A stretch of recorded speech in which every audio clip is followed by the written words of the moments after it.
शिक्षण मंत्री आणि भाजपचे नेते विनोद तावडे यांनी शिवसेना आणि काँग्रेसवर गंभीर आरोप केलेले आहेत. काँग्रेस आणि शिवसेना एकमेकांचे व्हॅलेंटाईन असल्याचं वक्तव्य तावडे यांनी केलंय. मुंबईतल्या एका पत्रकार परिषदेत ते बोलत होते. काँग्रेसनं शिवसेनेला 40 जागांचं गिफ्ट दिलं तर सेनेनं 10 जागांचं गिफ्ट काँग्रेसला दिल्याचा आरोप तावडे यांनी केला.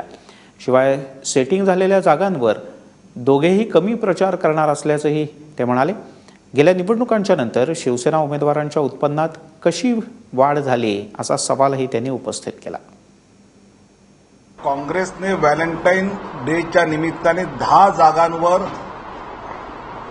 शिवसैनिकांना गिफ्ट घेतलंय आणि 40 जागांवर शिवसेनेला गिफ्ट दिलंय. पुढच्या दिवसामध्ये या 50 जागांवर एकमेकांच्या विरोधातले उमेदवार आपला प्रचार थंडा करणार आहेत आणि त्यामुळे काँग्रेस आणि शिवसेनेचं व्हॅलेंटाईन 2017 हे पक्क झालेलं आहे.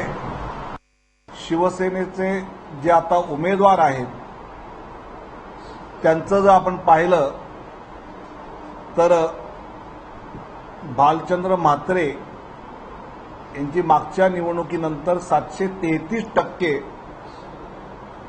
ही इन्कम वाढलेला आहे. हा असा कोणता व्यवसाय आहे की जो 5 वर्षात इतके 400, 500, 1000, 1200, 3000% वाढ देतो?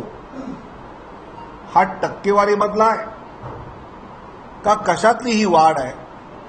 ही मुंबईच्या जनतेला जाणून घ्यायचं आहे.